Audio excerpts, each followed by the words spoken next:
Praise the lord. మన ప్రభును రక్షకుడైన ప్రభుని యేసుక్రీస్తు వారి నామంలో మీ అందరికీ శుభాభివందనములు తెలియజేస్తున్నానండి. అందరూ బాగున్నారండి? ప్రతినిత్యం ఎన్నో అద్భుతమైన వాగ్దానముల చేత దేవుడు మన అందరి జీవితంలో ఎన్నో అద్భుతమైన కార్యములు జరిగిస్తున్నారు కదా. ఈ దినం దేవుని వాగ్దానము యోహాను సువార్త 15వ అధ్యాయము 16వ వచనం. నేను మిమ్మల్ని ఏర్పరచుకొని నియమించితిని. దేవునికి స్తోత్రం కలుగును గాక. దేవునికి మాత్రమే మహిమ ఘనత ప్రభావములు కలుగును గాక. ఎక్కడుండి ఈ వాగ్దానం ఆలకిస్తున్నావో కానీ నా ప్రియ సహోదరి సహోదరుడా, ఈరోజు మిమ్మల్ని దర్శిస్తూ ఈరోజు మీతో మాట్లాడుతున్న వాగ్దానం తెలుసా? దేవుడు మనల్ని నిర్మించారండి. నిజమే కదా. ఈరోజు మానవులమైన మనం ఉంటాము.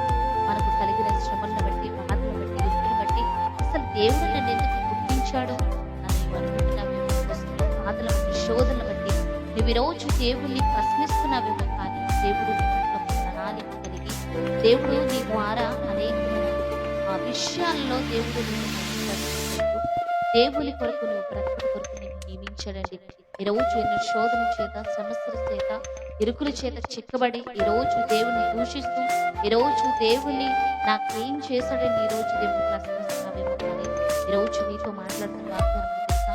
దేవుని ప్రణాళిక నిమిత్తమే నిన్ను నియమించాడని, ఆయన నామ మహిమార్థంకే నిన్ను నియమించాడని ఈరోజు దేవుడు మంచి వాగ్దానం చేత నిన్ను దర్శిస్తుండగా ఇది నీ వాగ్దానం మనందరి జీవితంలో నెరవేర్చబడను గాక.